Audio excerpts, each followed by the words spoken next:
Omajnanatimurandasya Jnananjana Shalakaya Chakshurunmilitam Mena Tasmai Shri Gurave Namaha Shri Chaitanya Manobishtam Sthapitam Mena Bhutale Swayam Rupaha Kadamahyam Dadati Swapadantikam Vandeham Shri Guraho Shri Yuta Padakamalam Shri Gurun Vaishnavamscha Shri Rupam Sagrajatam Sahagana Raghunatanvitam Tam Sajivam Sadvaitam Savadutam Parijana Sahitam Krishna Chaitanya Devam Shri Radha Krishna Padan Sahagana Lalita Shri Vishakam Vitamscha He Krishna Karuna Sindho Dinabandho Jagatpate Gopesha Gopika Kanta Radha Kanta Namostute Tapta Kanchana Gaurangi Radhe Vrindavaneshwari Vrishabhanu Sute Devi Pranamami Haripriye Vancha Kalpatarubhyascha Kripa Sindhubhya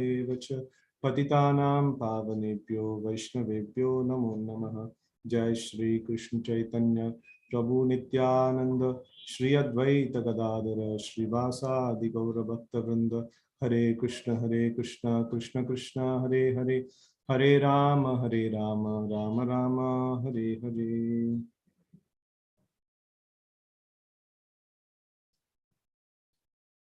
Hare Krishna. So thank you all very much for joining for this today's Harinam Cintamani seminar.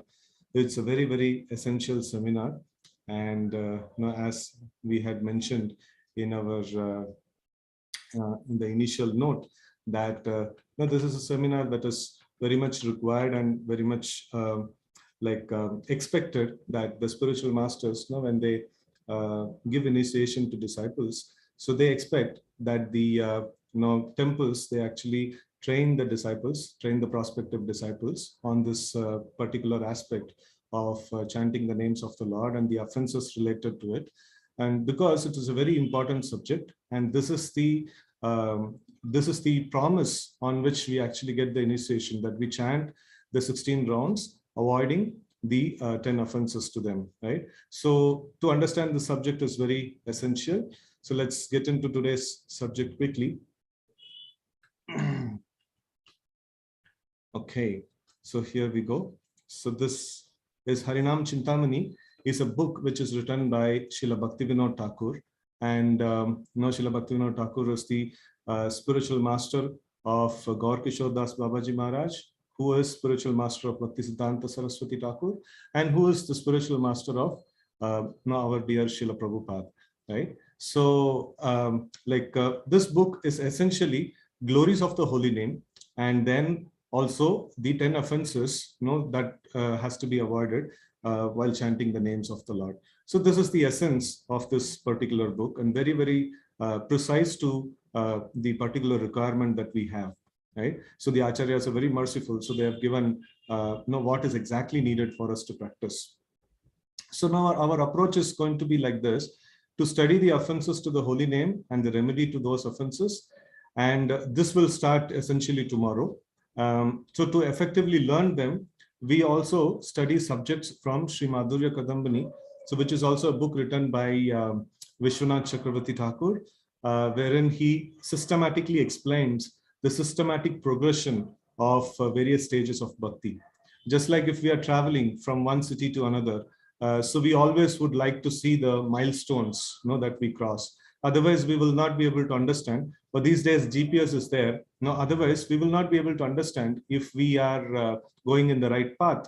So it is very essential that we know that we are going in the right path. To know that, we should know the stages of bhakti, how we are expected to progress, and what we are expected to see at the various stages of progression in bhakti.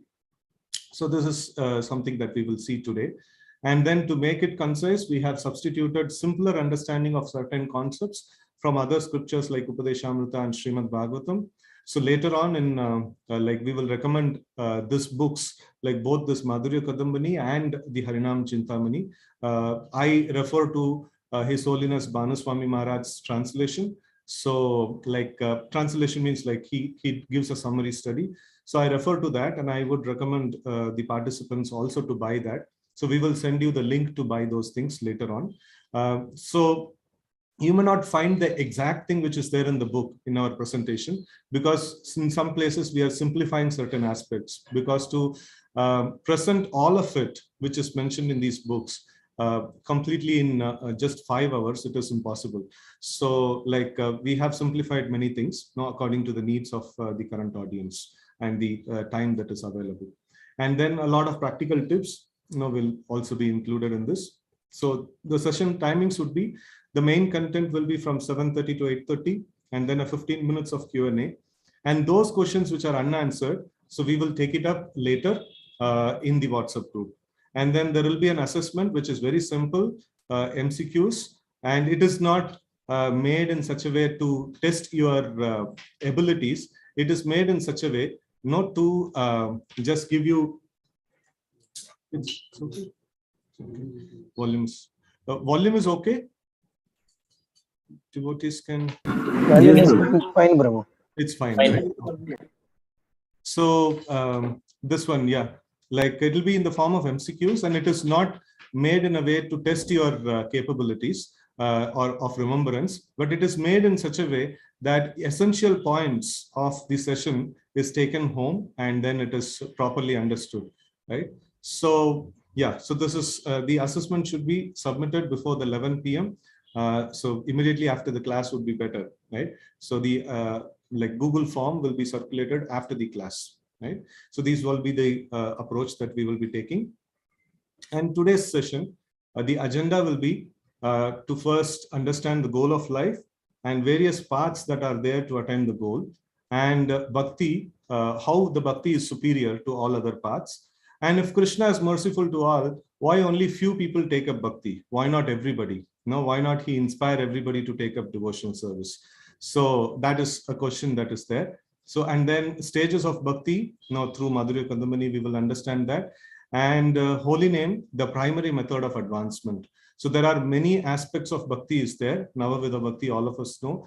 Of them, why holy name is given so much importance? Why not the spiritual master take a promise from us that every day you should offer a flower to the Lord. Every day you should offer a prayer to the Lord. Every day, no, you can, there could be so many other things of Navavidha Bhakti could have been taken as a promise from us. But why only the holy name? No, chant 16 rounds and without the offenses. So why this thing? Why so much of importance to the holy name? So this is something, and then Q&A and assessment. So this will be the session. This one contents today. So first aspect, the goal of life. So goal of life is Atato Brahma Jignasa. So Brahma Jignasa means our goal of life is to search for that supreme absolute truth, Brahman. And this Brahman is understood in different ways by different people. A materialist understands the Brahman as matter, means my material success, my good grades, or like nice material success, like getting a lot of money and proving ourselves to be great in this world. So that is something a materialist consider to be God, right? And then the Jnana Yoga, a practitioner of Jnana Yoga, he comes to the platform of understanding Brahman, and then Paramatma, like Paramatma is by an Ashtanga yogi, he comes to the highest goal in his practice, that is Paramatma. And then a Bhakti yogi, he comes to the highest platform of success in his practice, that is Bhagavan aspect of the Lord, which is nothing but Krishna Prema. Now, how is it and relationship between Krishna Prema and Bhagavan realization? We will see a little later in the presentation. So these are all the different goals that are there. Either a person is wanting to attain some material success, or he wants to attain Brahman, or he wants to attain Paramatma, or he wants to attain Bhagavan. So these are all the various goals that are available for a person to aspire for, right? So there is no other goal apart from this. This is like the Vedic scriptures actually give all possible goals, like completely, like all possible goals are actually summarized. So now we see that the scriptures actually is the medium through which we understand how to attain these goals. So the subject matter of all the scriptures are Sambandha, Abhidaya, and Prayojana. Sambandha means to understand our relationship between with the Lord and the material nature. So what is our relationship with them? And the reality, where are we, right? So it is a very essential thing. And then, the abhidaya is the process to attain the goal, and the final goal is Krishna Prema. So that is the goal that we need to attain. So for Bhakti Yogis, we want to attain Krishna Prema. We don't want material success. Every day morning we chant the prayer, Nadanam, Najanam, Nasundarim. So we have already given up all this one. At least theoretically we say that, okay, no, I don't want any of this material success. I don't want Brahman, I don't want Paramatma. I want only Krishna, right? And specifically, I want to attain Krishna Prema. So this is something that every day morning we reiterate, saying that this is the goal that we want to attain. Right? So these two steps, Sambandha and Abhidaya, are very important steps to be understood. So in the process of attaining the final goal. Why is it so? Because if I don't know who the Lord is, and I want to attain my goal, but if I don't know the clarity of where I am and what is the goal is all about and how to relate with. For a simple example, I want to attain the lotus feet of Krishna, or I want to attain Krishna Prema. So now the second question comes is, who is Krishna? And somebody may say, oh, Krishna is the deity who's standing in the temple. Okay, Sambandha is like, is not that clear. Or Krishna means, okay, so Krishna means like he's the Supreme Lord, and he's present in Goloka Vrindavan, and he's also present as different deities in the temple. So this is also a little, not complete understanding. So an effective person whose Sambandha Gyan is very clear will say, Krishna means Krishna and all his energies together, put together. So Krishna means Krishna himself, Krishna means his material energy, Krishna means his internal energy, Srimati Radharani and Vaikuntha Lokas and things like that. And Krishna means his name, Krishna means his dham, Krishna means like all that thing that is there existing in the whole creation. And I have a particular way to relate with each and every one of them. And all of it put together is Krishna. So this is a much more refined form of Sambandha, right? So this is very essential, my relationship between the Lord and what is the Lord is all about. So we need to understand very clearly. So when we understand all of them clearly, that is called proper Sambandha. And then we can practice proper Abhidaya and we can attain the goal. So, but if we don't even know what the goal is all about, so then it is difficult. So theoretically, we may understand what the goal is. But then like practically to understand what the goal is very essential. So in the course of our discussion, how to get to the practical realization, and especially through the process of chanting the names of the Lord, so that we will be discussing later in our presentation. So now we see this is a chart that we have made for various paths that are existing. So that is Karma Yoga, Jnana Yoga, and Ashtanga Yoga and Bhakti Yoga. So like who can practice, and what is the minimum qualification to practice them, and what is the highest goal that can be achieved. So for example, if Sakama Karma Yoga, if we take, so a person who's sinful, the definition of sinful means who doesn't believe in scriptures, and scriptures, a person believing in scriptures means he is a follower of Varnashrama Dharma. So like a person who doesn't believe in scriptures and who doesn't execute prescribed duties, he is a sinful person and he cannot even start Sakama Karma Yoga. Sakama means Sakama, along with Kama, along with desire to enjoy material benefit, right? And Karma Yoga means he is willing to follow the scriptures and he is willing to follow the rules and regulations given in the scriptures, basically the Varnashrama Dharma. So he's willing to follow that.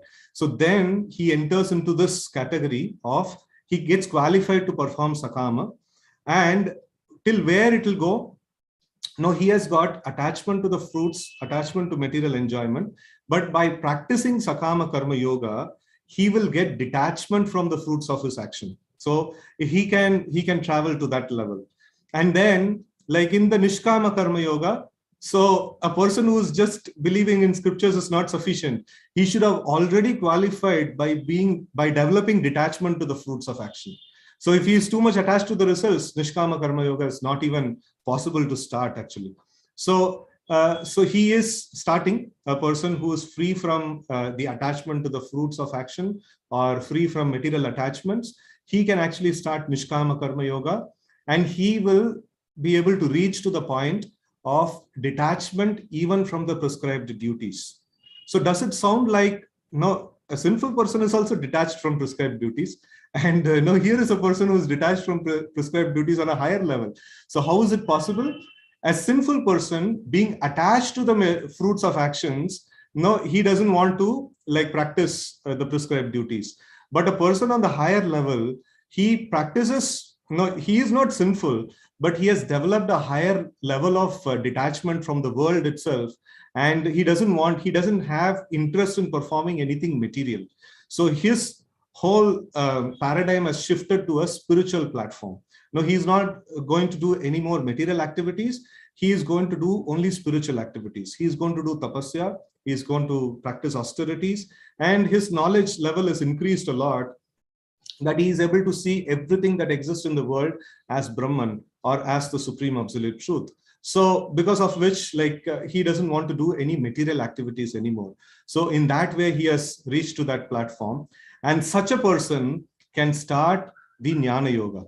So for a Jnana Yoga practitioner of Jnana Yoga, he should have already developed detachment from the fruits of action, and he should have already developed detachment from all material activities, including the legalized prescribed duties, which is also a material activity. He should have developed even detachment from that also, right? And then he can reach up till the level of Brahman realization. And so the Ashtanga Yoga, it actually comprises of the components of the Karma Yoga and Jnana Yoga. So both of them are comprised in Ashtanga Yoga, because like Srila Prabhupada gives nice commentary, and also Bhagavad Gita itself says Yoga Ruda and Yoga Ruruksha. So 2 stages are there. So the beginners, they practice the asana, pranayama and stuff like that. And the advanced person, they practice the dhyana, dharana, dhyana and samadhi, right? So in this way, like a person who is at least bare minimum sinless can start practicing Ashtanga Yoga and can reach the level of Paramatma realization. And in Bhakti Yoga, anyone, even if a person is sinful, he can start practicing Bhakti Yoga. It doesn't mean that a Bhakti Yogi has the right to perform sinful action. No, if he's properly performing Bhakti Yoga, he will naturally develop, sinlessness. He'll naturally develop that righteousness. Yashyasti bhaktir bhagavati akinchana sarvair gunestatra samasate sura. So all the good qualities will automatically appear in a person who's practicing Bhakti Yoga. So, and Bhakti Yoga can reach to the level of Bhagavan realization. So how is it possible a Bhakti Yogi can start practicing Krishna consciousness?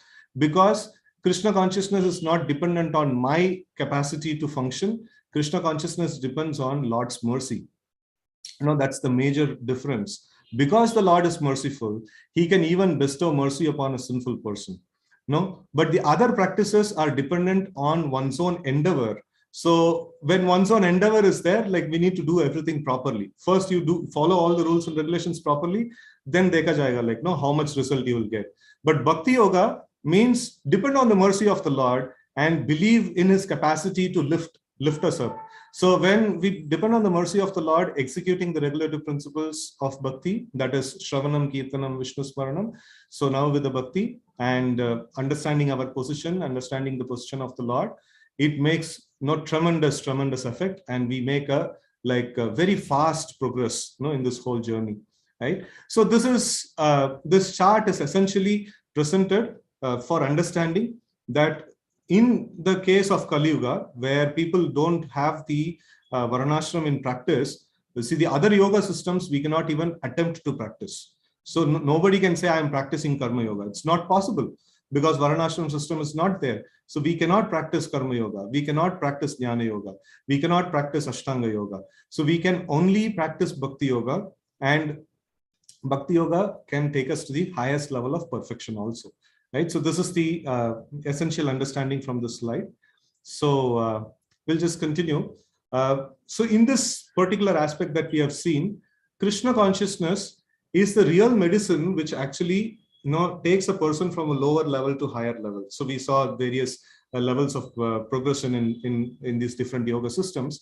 So Krishna consciousness is the real medicine that is there, right? So in the Ishavashyam sloka, we see that everything that exists belongs to the Supreme Personality of Godhead, So, and whatever is given to us as our quota, we should just take that.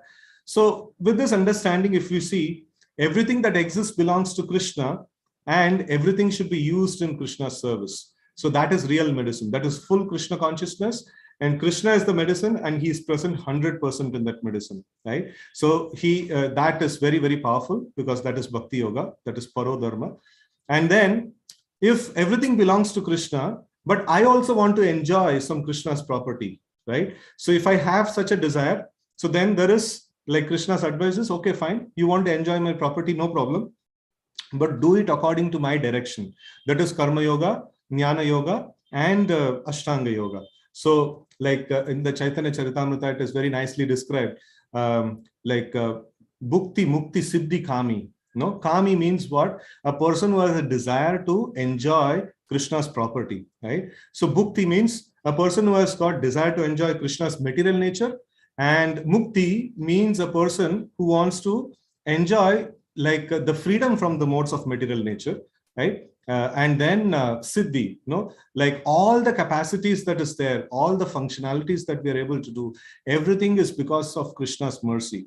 And if I think that I can own certain capacities that I have, oh, that is Siddhi Kami. Like, no, that is like, no, I am trying to own Krishna's energy. So that is like, no, trying to enjoy Krishna's property. So like Lord gives a particular way. Okay, you want to enjoy material nature, I will give you Karma Yoga. You want to enjoy the liberation, no, I will give you Jnana Yoga. And you want to enjoy the Siddhis, no, and things like that, I will give you the Ashtanga Yoga. So all of them, definitely, because it is being given by Krishna, it is called dharmic, and it is also having the medicine of Krishna, medicine of Krishna consciousness, but the medicine is very weak. Now, why medicine is very weak? Because Krishna consciousness is not the only component in Karma, Jnana, and Ashtanga. Krishna consciousness is just a part of it. So because it is just a part of it, the medicinal value is very, very less. So in Bhakti Yoga, why the medicinal value is high? Because there is nothing else apart from Krishna. Because Shravanam about Krishna, and Kirtanam about Krishna, Smaranam about Krishna, and service to Krishna, and offering prayers to Krishna. So everything is 100% Krishna conscious. And so because it is everything 100% Krishna conscious, it is so very effective, so very powerful. It can just take us to the goal within very, very short time, right? So that is the power of the Bhakti Yoga, that is real medicine. And in Karma, Jnana, and Yoga, so they are weak medicine because less presence of Krishna. So, and if I want to enjoy Krishna's property without consulting the Lord, then there is no medicine at all. At least the Karma Yoga, Jnana Yoga, they are consulting Krishna. No, I want this. They are very open. I want this particular enjoyment. And Krishna gives them a process. Because they follow a process given by Krishna, that is dharmic. Because the sinful people, they also want to enjoy Krishna's property, but without consultation with Krishna, independently. Then they become sinful, right? So then the medicinal value is very, very less, and that is called adharmic. So there is no dharma which is left in that. So paro dharma is only Krishna, and meager dharma is, okay, Krishna is still present in the process.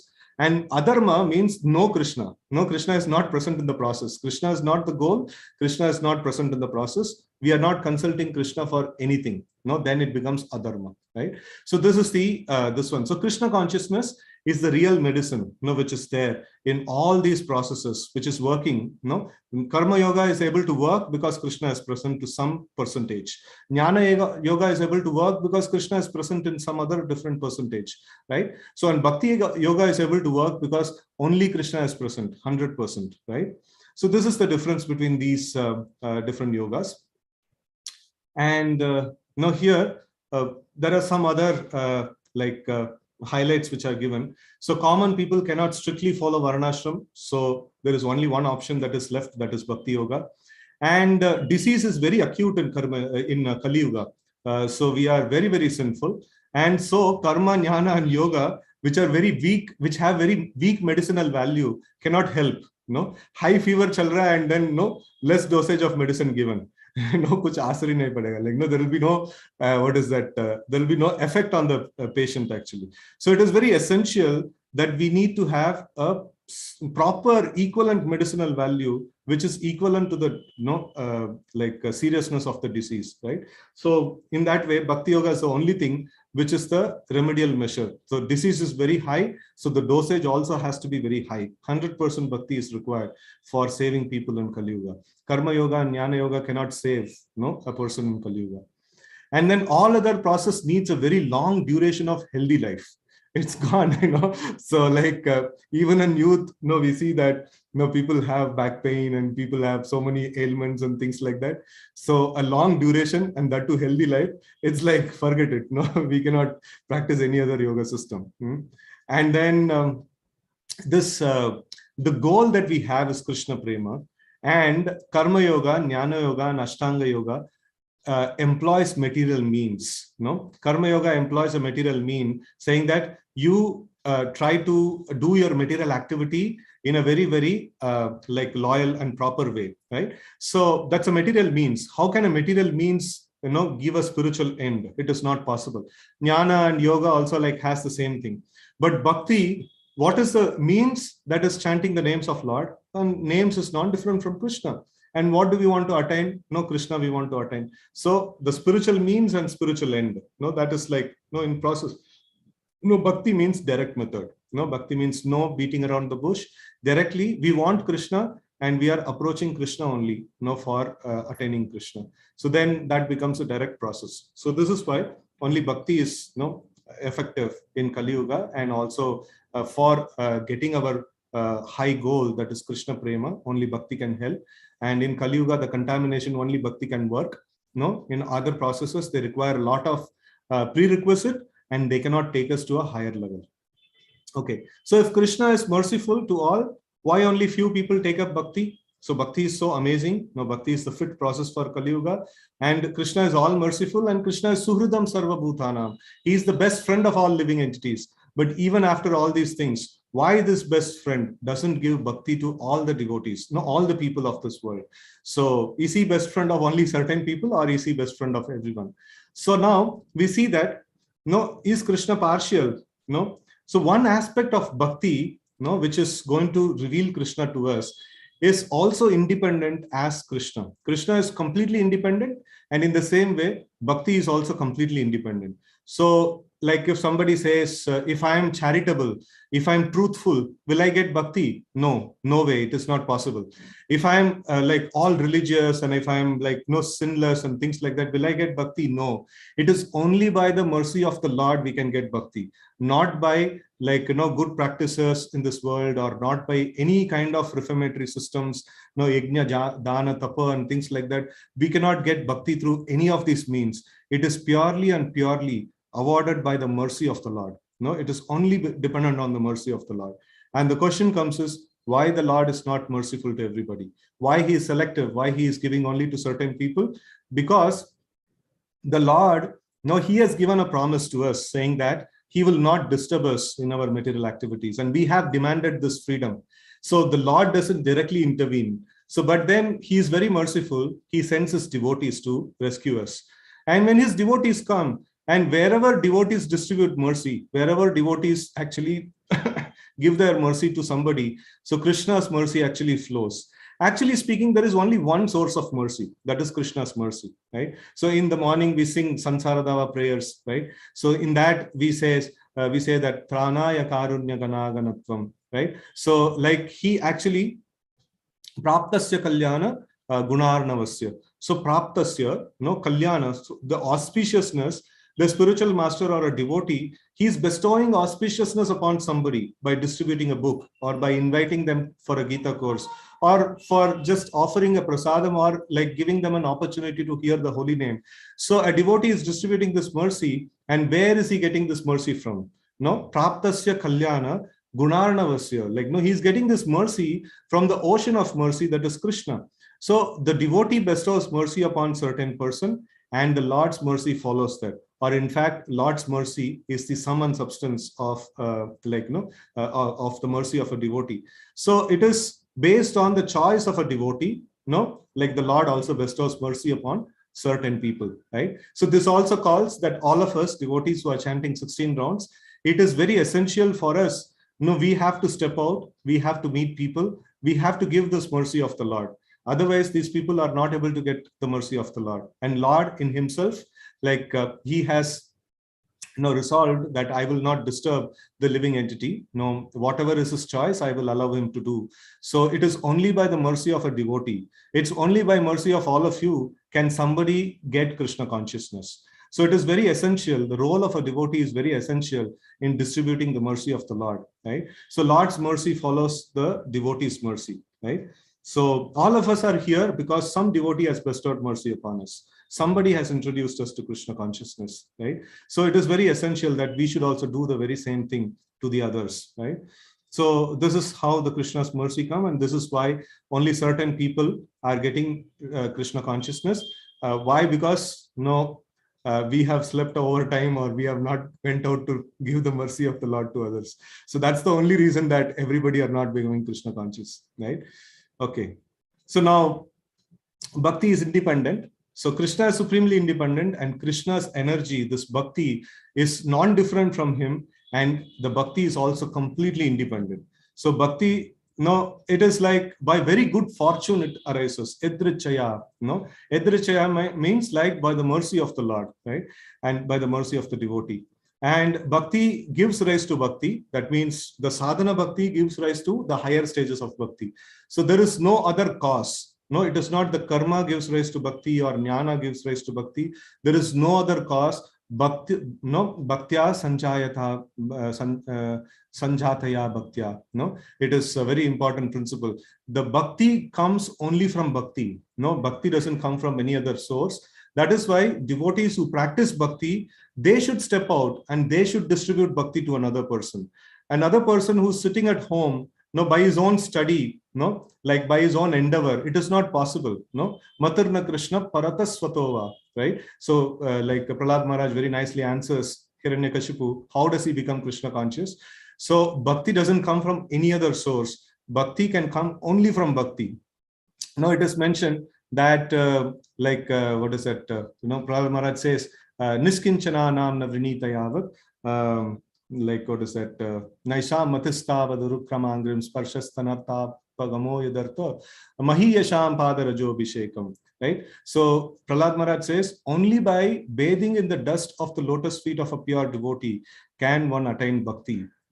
Only by serving a pure devotee can one attain bhakti. Right? So it is very essential that devotees step out and they distribute bhakti, and then only it is possible that people may take up bhakti yoga.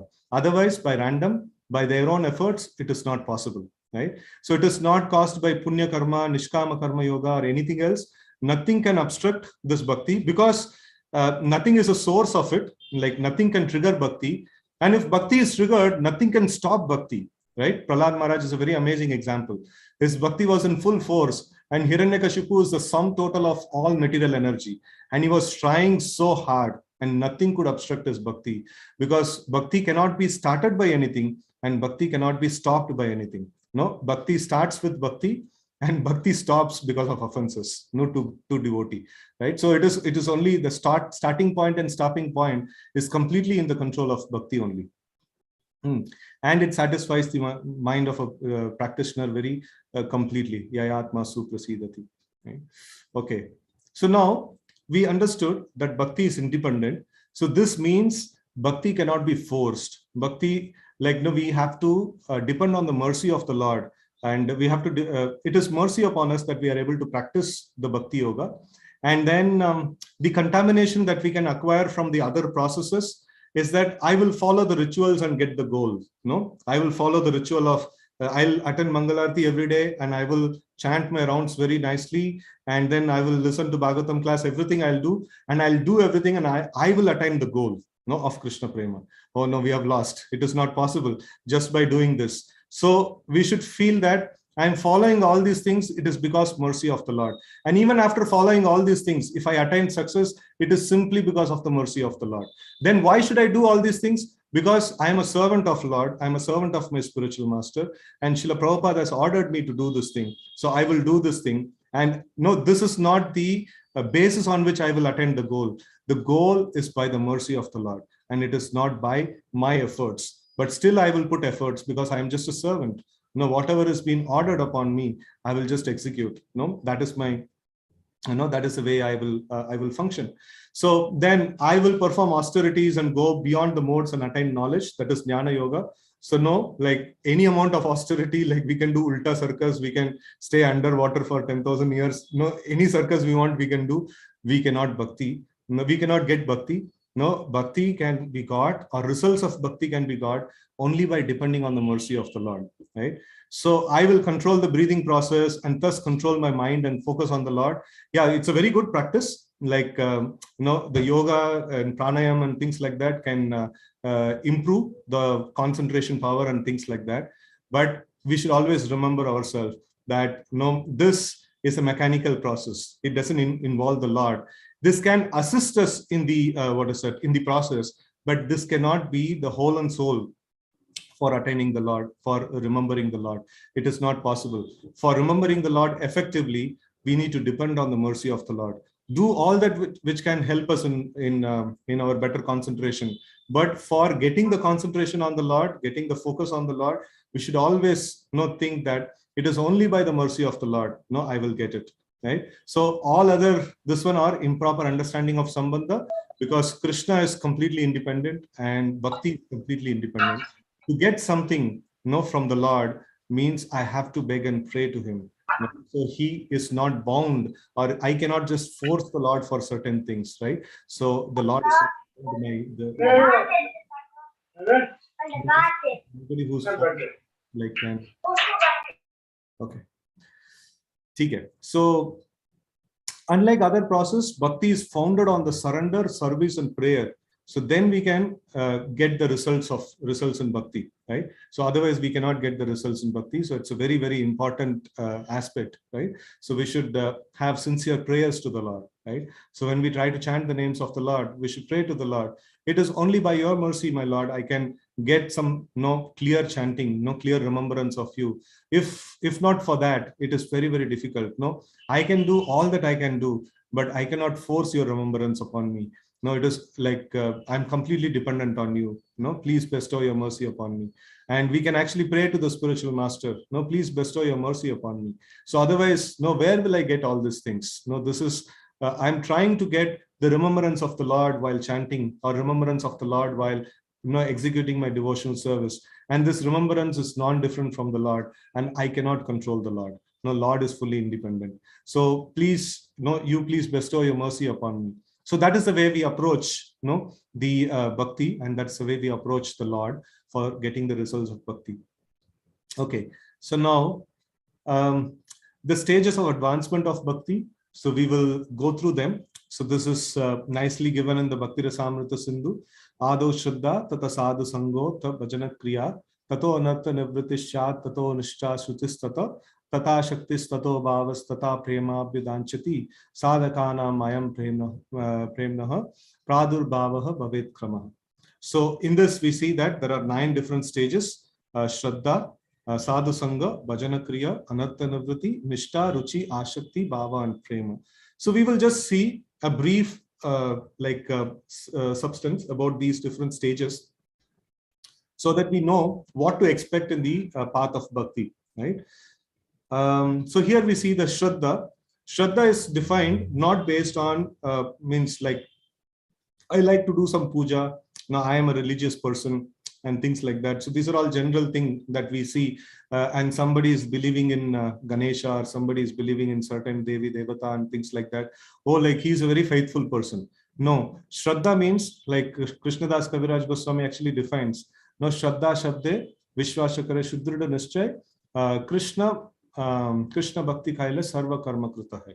So if I execute the limbs of bhakti, everything that that needs to be done is accomplished, right?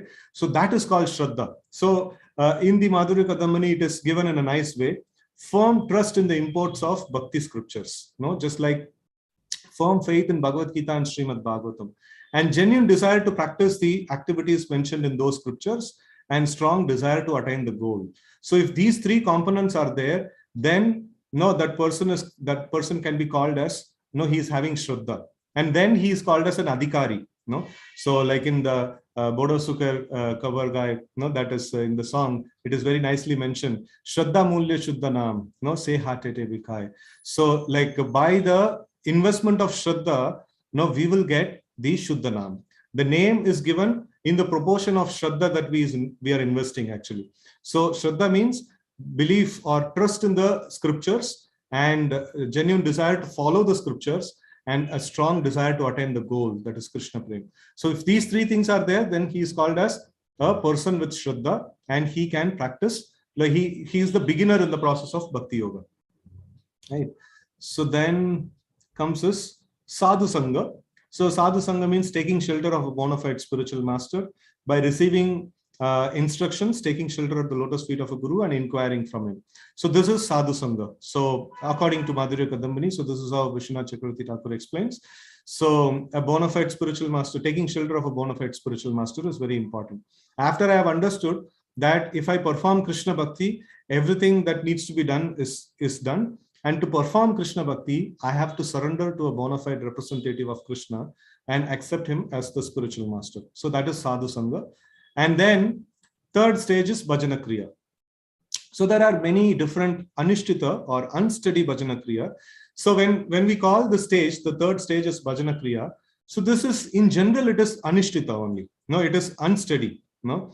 So after Anartha Nivritti, then when the Nishta stage comes, that is the steady Bhajana Kriya. So now in the beginning, when it is told as Bhajana Kriya, so this is like a unsteady Bhajana Kriya, so which is like disturbed by so many different things, right? So false confidence, sporadic endeavor, no, ek din like no pura Mangalarti kar liya, pura morning program, and after that the next day is sleeping.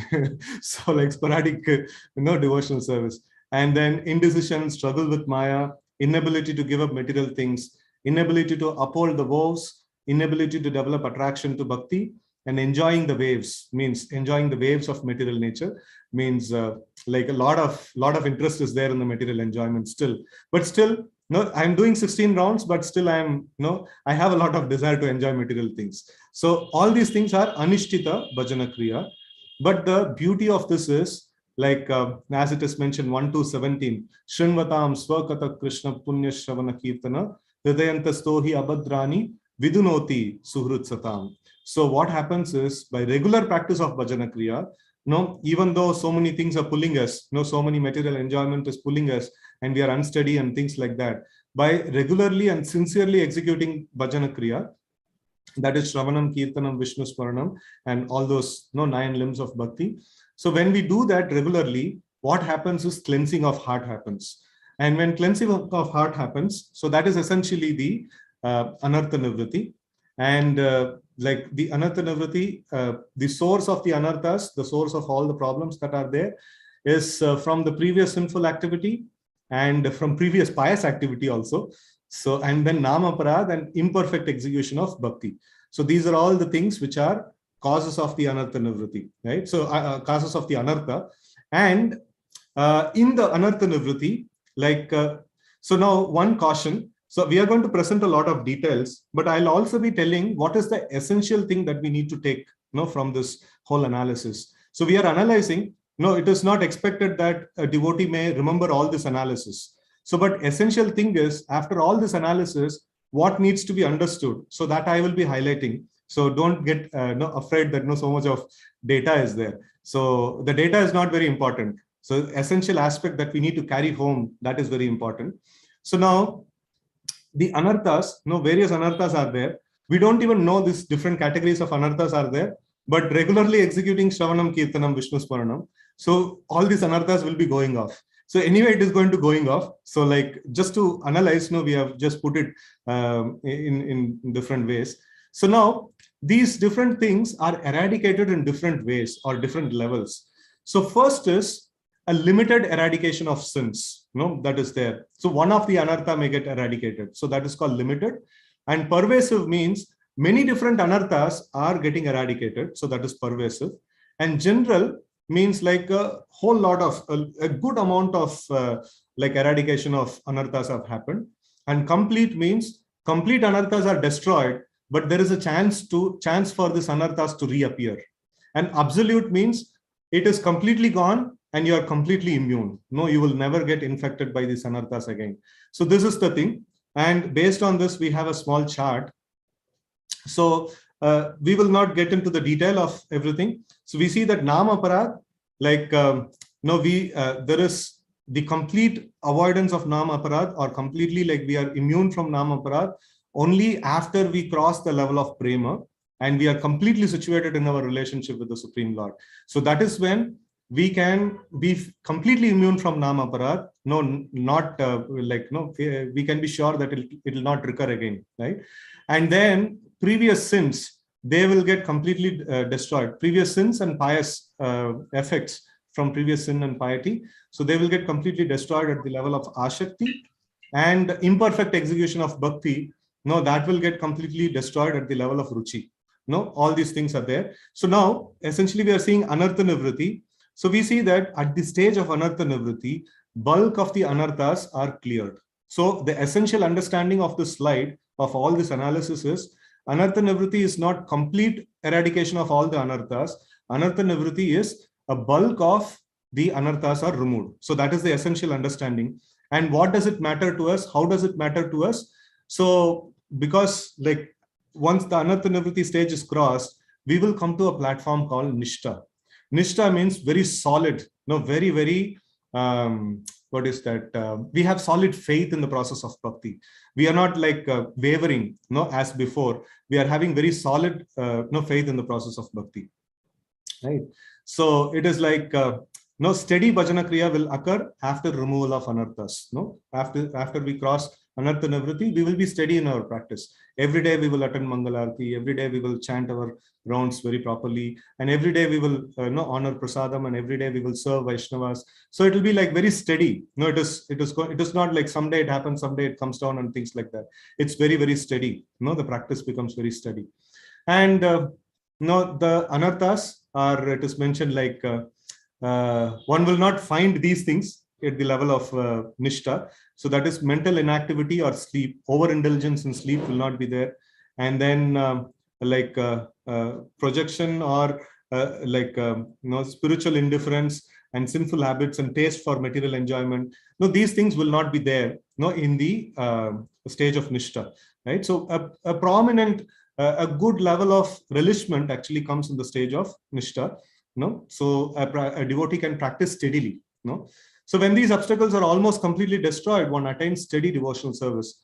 All the obstacles are completely destroyed at Bhava stage, but their slight presence will not be an obstacle during this stage, right? So anarthas are going to be there slightly at the stage, and it is not going to be an obstacle because we have cleared a good level of our this one, and we can practice steady bhakti at this stage. And then the next stage is Ruchi. Like desire for the Lord appears, desire to have the association of the Lord, slowly, slightly appears in this one. And Ruchi means what? When steady practice and propelled by its own energy. Bhakti is like bhaktya sanjayata bhaktya, right? So like propelled by its own energy, bhakti becomes fixed in devotee's heart, and ruchi or taste for devotional activities appear. There is some kind of acha lagta hai, it is very nice to do this thing. I want to do it again. That kind of ruchi actually starts coming. And ruchi means taste for activities of bhakti such as hearing and chanting. It is vastly greater than attraction to the material things, right? So the taste in bhakti has like overtaken the taste for material things, but still the material taste is there. Still the attraction for material things are there, but the attraction to bhakti has become a little more than attraction to the material things. Right. So the performance of hearing and chanting does not result in the least fatigue. After a chanting session, like a devotee is not found fatigue, So like if a devotee is asked to do service, Prabhu, like, just now I finished a Bhagavatam class and chanting and things like that, abhi seva karne ke liye bol rahe. So now we need some rest actually, 5 hours of morning program we have did and we need some rest. So that means like, is not in the stage of ruchi. And quickly produces a great attachment to the activities of bhakti. It is like an expert student, who's relishing the studies, right? And then he, at this stage, he condemns himself for his previous sinful activity and the taste, the nectar of devotional activities. This is all happening. and constantly converses topics of Krishna with devotees and nothing else, right? So this is the stage of Ruchi, right? And then Ashakti. Ashakti is considered to be the budding stage of the prema, the budding stage of the goal. So budding and flowering and then fruit bearing. So these are the next three stages. So this is spontaneous desire for the Lord appears. And there is a very nice table, before Ashakti what happens and during the stage of Ashakti what happens. So before Ashakti, a deliberate effort to fix oneself on Nama, Rupa, Guna, Leela is happening. No, it is a systematic, this one, no, based on the rules and regulations via it is happening. But at the stage of Ashakti, absorption of mind in the Lord is automatic, without any effort. And then before Ashakti, one cannot discover how one's mind sometimes withdraws and goes into material affairs. Even while practicing, even while chanting, suddenly mind goes into some material things. So, but in the stage of Ashakti, even while doing some material activity, one does not know how did he slip into remembrance of the Lord. So automatically, without his knowledge, he'll be thinking of the Lord. So that is the difference. It's a very marked difference where spontaneously he is carried into the remembrance of the Lord, right? So, and then the Bhava stage is called flowering stage. I'm not describing the Bhava stage and Prema stage. It's quite a high stage. And definitely one of you will come closer to this and then you will give presentation. It doesn't mean that we are there in anywhere below also. So, but at least these other stages we can actually relate with. So Bhava and Prema is little higher stages where we will study them after some time, right? So now chanting the holy name is the best amongst the 9 limbs of bhakti. So now we saw how we are progressing, what are the different marks which are there, what are the different milestones which are there in crossing before we attain the goal, that is the prema bhakti, fruit bearing stage. So what we need to do in the whole process, if somebody may be thinking, oh, it is so complex, so many things are there. So one good news is that we just need to do this 9 limbs of bhakti. Right. So automatically we will be going through different stages. Just like if you want to go to a particular destination, so you just need to keep the accelerator on, and then you just need to follow the path. You just need to go keep the accelerator on and go to the destination. Right. So in the same way, to progress or to cross through all these stages, we just need to follow this 9 limbs of bhakti without committing offenses. That's it. All the details that we are shown, whether we know or not, we will cross all of them and we will reach the goal. So, but the essential thing is, very limited things we need to understand. So that is faith in the process of the 9 limbs of bhakti. So, and why only holy name? Because the holy name is a yuga dharma. So we know this Krite Dhyayato Vishnum Tretayam Ajito Magait Vapare Paricharyayam Kalautad Harikirtana. So in that way, the holy name is the Yuga Dharma, so which also includes Shravanam and Kirtanam, chanting and hearing. So both of them are there in the holy name. And then, little bit of sparsha and little bit of remembrance. So it accompanies, it actually encompasses a lot of essential devotional practices. And it is also the Yuga Dharma. The Lord personally came to teach us this process of the holy name, process of chanting the names of the Lord. And it is a Yuga Dharma, and it is the name is non-different from Krishna Prem, Golokera Premadana, Harinam Sankirtana. So now the name of the Lord is fully loaded with the Krishna Prem. What is the goal that we need to attain? The goal is fully loaded in the name. It is just that we need to progress to understand that goal, right? So the means, the beginning is the holy name, and then the ending is Krishna Prem, which is also comprises of chanting the names of the Lord. So the beginning and ending in this process is not different. So it is the very same process. We are chanting the names of the Lord. Initially, the names of the Lord cleanses us, Vidinoti Suhrit Satam. And later on, the very same name of the Lord becomes the object of our attraction, becomes it is the Lord himself, and it becomes the worshipable object of attraction, right? So that's the dual role that is played by the name. So in all other processes, you do something and you get something else. So in the process of Krishna consciousness, in the process of bhakti, and especially in the process of chanting the names of the Lord, the names are the cleansing agent, and the names themselves are the worshipable Lord, right? So there is means and the goal is the same, right? So this is this one. So Yuga Dharma is a very, very powerful statement which Bhaktivinoda Thakur actually gives in the Harinam Chintamani. He says, the holy name, the touchstone which yields all desires. Now, every line is very important in this. The holy name, the touchstone which yields all desires, which yields Krishna Prema, becomes the life and soul of that person who developed exclusive taste for the Lord's service and the Lord's servants. So this is this one. And then the next paragraph is like really very powerful. Truly, there is nothing comparable to the holy name in the material world. It is the ultimate jewel amongst all of Krishna's treasures. Golokera Premadana, Harinam Sankirtan. Amongst all of the treasures of Krishna, Krishna is all opulent. He is like supremely rich. And he is Shripati, right? He is the master of Lakshmi. He has got wonderful treasures. And in his treasure house, the greatest of the treasure is the holy name of the Lord. Hare Krishna, Krishna Krishna, Hare Hare, Hare Rama, Rama Rama, Hare Hare. And this is also another masterpiece of Bhaktivinoda Thakur. In the whole material world, there is only two spiritual elements. One is the living entity, another is the holy name. So living entity and Krishna has descended. Kali Kale Nama Rupe Krishna Avatar. So when we are chanting the names of the Lord, it's really very nice thing that everything else is material. Only the living entity and the holy name is spiritual, right? So, and a spiritual transaction is happening. So this is very, very amazing masterpiece of like Bhaktivinoda Thakur. He mentions this particular thing. So we are at just in the closure. So we have, like today, we essentially learned these particular aspects. The highest goal of life is Krishna Prema, and Bhakti is the process to attain that goal. And Bhakti is independent. No, we cannot force Bhakti, right? And stages of advancement in Bhakti we studied, and holy name, the primary method of advancement, in Krishna consciousness. So these are all the things that we studied, right? So holy name is one of the powerful method of Bhakti. And Bhakti, when we perform, so we will cross through all the different stages and we will attain the goal, that is Krishna Prem. And just a closing note, a very important tip for our practice of the names of the Lord, chanting of names of the Lord. So we should always remember that Lord and Bhakti are independent. We can never force them to appear. Clear chanting and clear hearing of the names of the Lord means it is a darshan of the Lord. And we cannot just get the darshan of the Lord by force, right? So feeling completely dependent on the Lord and praying for the darshan of the Lord is the effective method, right?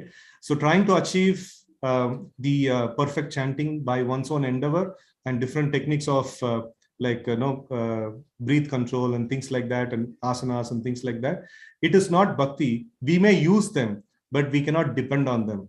Our exclusive dependence should be only if Krishna chooses to bestow mercy upon me. Then only I can get Krishna's darshan. Otherwise, I will not be able to get Krishna's darshan, right? So we should be like having fervent prayers that, Krishna, please be merciful to me. I know that I am a sinful person. I know that I have done all that is not to be done. The reason, what is the proof? The proof is that I am not able to have a darshan of you. And proof is that Krishna is all attractive and I am a living entity, part and parcel of Krishna. But still, in spite of all this thing, I am not getting attraction to Krishna. That means I am a sinful person, right? So I am very, very sinful, Krishna, but you please be merciful. Oh dear spiritual master, you please be merciful. And I know that Krishna se tomar Krishna dite paro. You have Krishna and you can actually give Krishna to others, right? So I am begging at your lotus feet. Please give me this treasure of the holy names of the Lord. Please give me this absorption in the process of chanting. So when we actually try and pray like this fervently, so then Krishna becomes merciful. Krishna is all merciful. He is Varadaraj. He likes to give mercy. He likes to give benedictions to people. So the problem is people don't go and ask him. That's the problem. So Krishna is ever willing to give so much of benedictions to people. And that too, if we go and ask him, that my spiritual master has asked me to chant the names of Krishna, and Srila Prabhupada has asked me to chant 16 rounds of Hare Krishna mantra, and I want to chant very clearly. I want to have an effective darshan of the Lord. Krishna, please be merciful to me. Why will Krishna not bestow this mercy? Why will the all-merciful spiritual master and Srila Prabhupada will not bestow this mercy upon us? They will definitely bestow this mercy upon us. So this is a very important thing. Without prayer, mechanical process means we are not practicing bhakti yoga. Now we are practicing some other yoga, trying to attain the goal by our own endeavor. No, that's not going to work. It's only going to waste our time, right? So like we have to effectively take advantage of this and make fervent prayers, make meaningful personal prayers to Krishna. And we can also take prayers offered by Sikshashtakam is all very wonderful prayers. We can take Sikshashtakam prayers, and whichever is your favorite, you can meditate upon them. And in this way, we have to offer prayers to Krishna, to invoke Krishna's mercy. Right. So now we will have a 15-minute session of Q&A, and then we will publish the MCQs probably after the end of session, maybe after 15-20 minutes, you can expect the MCQ link. And then the assessment should be finished by 11 p.m. today. And the assessment should take, on an average, it should take just 10 to 15 minutes. That's all. It's going to be very simple, as I told. It's going to cover the essential understanding, take-home points, like that will be there in the assessment. So now we will open up for question answers. Hare Krishna. So in the chat box. So after 15 minutes, also if some questions are there, then we will take it up in the in the WhatsApp group. So till the time, chat box questions. Okay, that's a question that comes. Okay, so please explain difference between detachment from prescribed duty and from fruits of prescribed duty. Okay, so now if I want to do something in this world, for example, if I want to get some material profit, so then I should perform the prescribed duties. Like immediately the scriptures ask, like, who are you? I say that, okay, I am a Kshatriya, or I am a Vaishya, or I am a Shudra. Okay, there is a particular duty that you need to perform.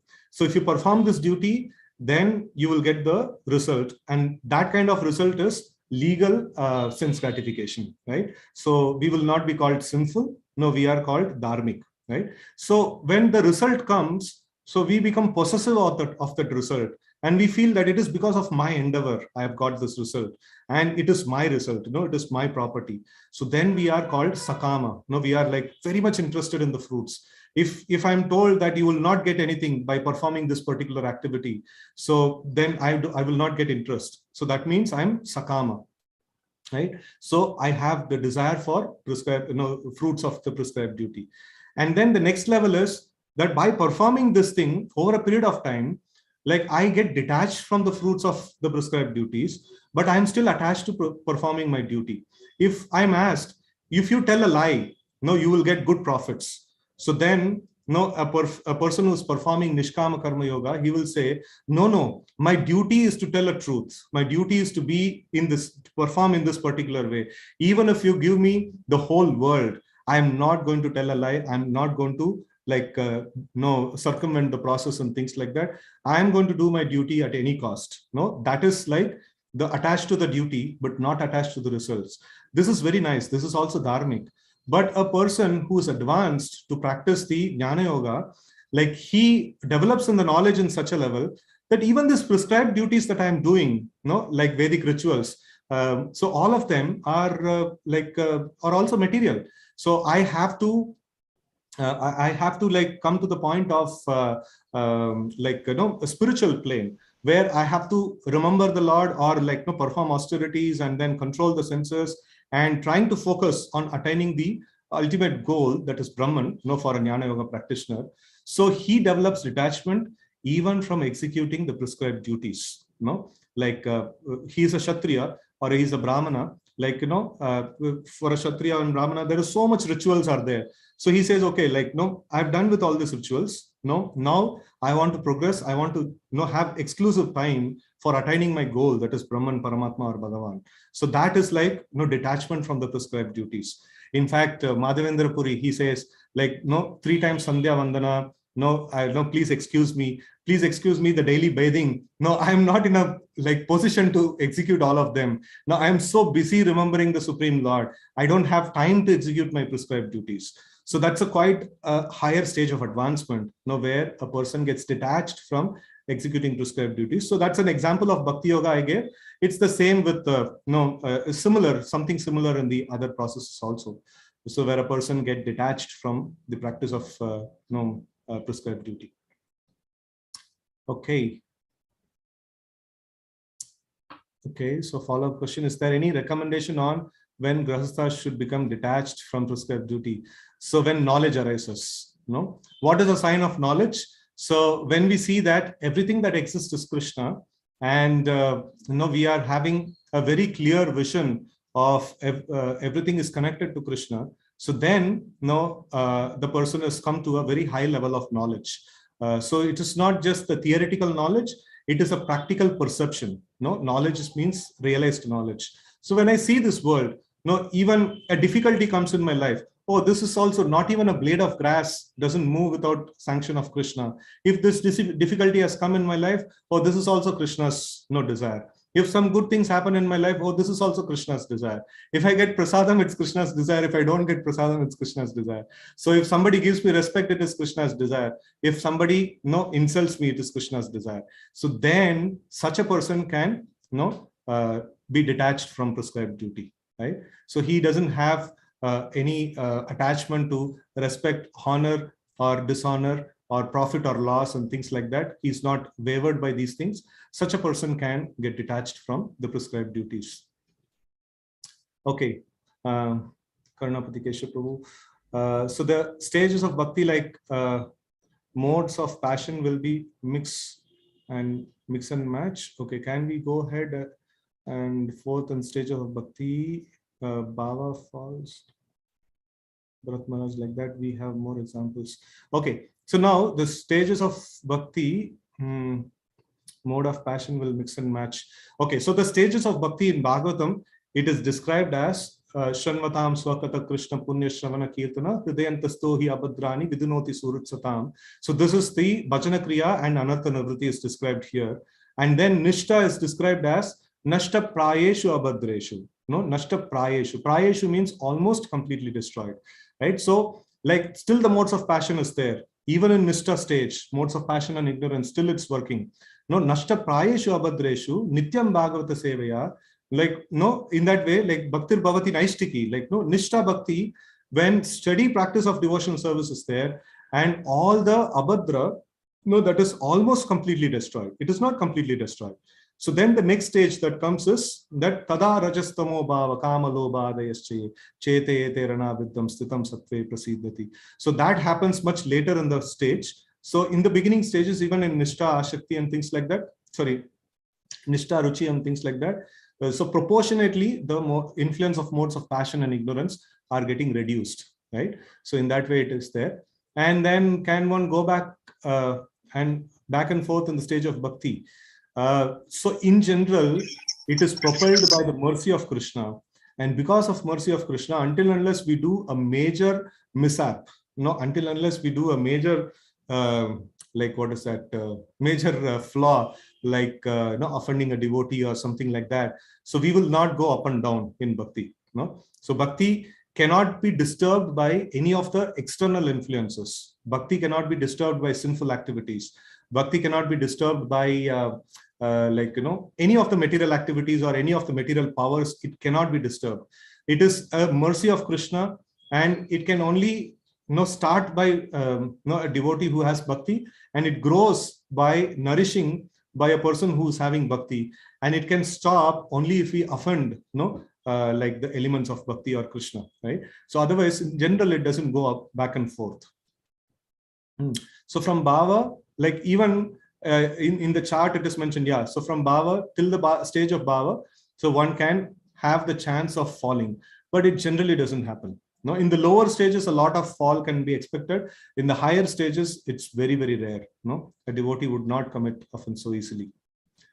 And then Hare Krishna, please help me understand that we are not accepting the mercy when it is available to all, and also we are praying for mercy. How to overcome this contradiction in my actions of not accepting mercy and praying for mercy at the same time? So one important thing is all of us have a limited capacity to accept mercy, based on the faith, Shraddha Mulya Shuddhanam. So faith means proper understanding of Sambandha, and that comes by serving the spiritual master and following the instructions of the spiritual master. And when spiritual master becomes pleased, he bestows this mercy upon the living entities. So that we will see in the future sessions.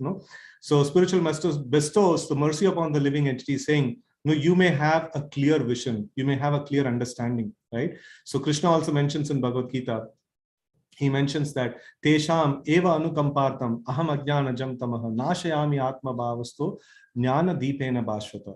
A clarity of thought, a clarity of vision, that emerges when we when our faith increases and when we receive the mercy. So it's a cyclic process. We will be describing that in the future sessions, like how abundance of mercy is there, but still I can only receive the mercy according to the level of faith that I have got. And like even when I receive the mercy, so two things that I have to do. So I need to properly beg for the mercy, right? So even if it comes, like, we should beg and take the mercy. And when I actually receive the mercy, I should be thankful, for the mercy being bestowed upon me. So by doing these two things, that praying to the Lord for mercy, and when the mercy is bestowed. So in our case, in the process of chanting, how do we understand the mercy is bestowed? If we can chant the names clearly, and if we can hear the names clearly, that means we have been an object of mercy of the Lord, right? So when we do this, when we get this thing, immediately we should offer thanks to Krishna. Krishna, it is not because of my capacity. I have tried all circus. I have never been able to chant properly. So, but now it is happening. It is purely and purely your mercy. And without your mercy, it is not possible. So thank you very much. Thank you. You have given me this great treasure. I'm very, very thankful to you, right? So we should be in that kind of this one. So this particular thing, the cyclic action of the mercy and our faith and service to the spiritual master. So all these things is a cyclic action. So we will be describing that in the future session. Okay, wanted to do some service, but due to material bondage, then that is Krishna's desire. What to do in that case? So, okay, so due to some material bondage, we are not able to render service. So this is one very important thing. We have to render service and please Guru and Krishna. So when we do that thing, the whole process starts. So when we please Guru and Krishna, they give better understanding of our, they give better mercy. So better mercy means better understanding of things. The faith increases. And with increased faith, I perform devotional service. The spiritual master and the Supreme Lord becomes more pleased, and they bestow more clarity in our thought. More faith increases, and more better service actually happens. So this is a cyclic process actually. So, but first thing is, at any cost, we have to render service to Krishna. The material nature's job is to put obstacles, and we have to be alert to render service to Krishna. Okay. When Maya Devi is so adamantly keeping us in our prison, why aren't the acharyas also adamantly and forcibly distributing mercy to everyone, irrespective of whether they have taken shelter from them? So one very important thing in this game is that I have to ask for release from Krishna, because I have asked Krishna that I want to be there in this kind of situation, right? So I want to be separate from you. I want to enjoy separate from you. And the solution is that I have to ask personally, saying that, Krishna, I made a mistake. Please retract your Maya Devi. Please, release me from the clutches of Maya, and please give me shelter at your lotus feet. I want to come closer to you. So we have to do this thing. And this is the difficult job of a preacher. The difficult job of a preacher is that he has to convince the living entity to offer a prayer to Krishna, right? So, and if we see, like, forcibly, actually, devotees also forcibly bestow mercy upon the other devotees, and there is always this one that is there.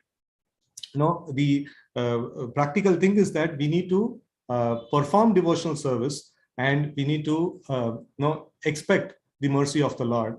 So now there is a lot of example of forcible mercy is there. So just like Putana was forcibly bestowed mercy upon, and then we see that King Prachina Barahi, now we are studying in Bhagavatam. So he was not at all interested in Krishna consciousness. So Narad Muni is a very sticky preacher. He just doesn't leave him till the point he agrees, and he comes to the point of surrendering to Krishna. So like that, we see that. So it is very this one. So the main thing is that we have asked for independence, and the main solution is that we have to surrender our independence to Krishna and say that, no, I am yours, and no, I am your servant. That is a point that we need to trigger. So, and that's the difficult job of a preacher, to inspire the other people. So when we do this thing nicely, and then when we beg and pray to the Lord, so then other people get inspired. You see this devotee, he's doing this wonderful devotional service and he's relishing so much. And no, I should also try to do this thing, right? So with this, we will close the session. So further questions, whatever is there, like kindly put up in the WhatsApp group. We will be answering there. And don't put the questions now. It will clog the WhatsApp group. So I will be putting the assessment in just like maybe 15 minutes or 20 minutes or so. And then tomorrow morning, you can save the questions. And tomorrow morning, you can actually put up in the WhatsApp group so that devotees don't miss the assessment link. Right. So thank you all very much for showing this interest in this very important seminar, Harinam Cintamani. So the goal is that we want to be a nice practitioners of Bhakti. We want to be a nice practitioners of chanting of the names of Lord. So, and in this way, like we will do better service and better preaching. So, and we will please the spiritual master and Srila Prabhupada in a better way. Right. So thank you very much. Srila Prabhupada ki jai, Gaura Bhakta Vrinda ki jai. Hare Krishna.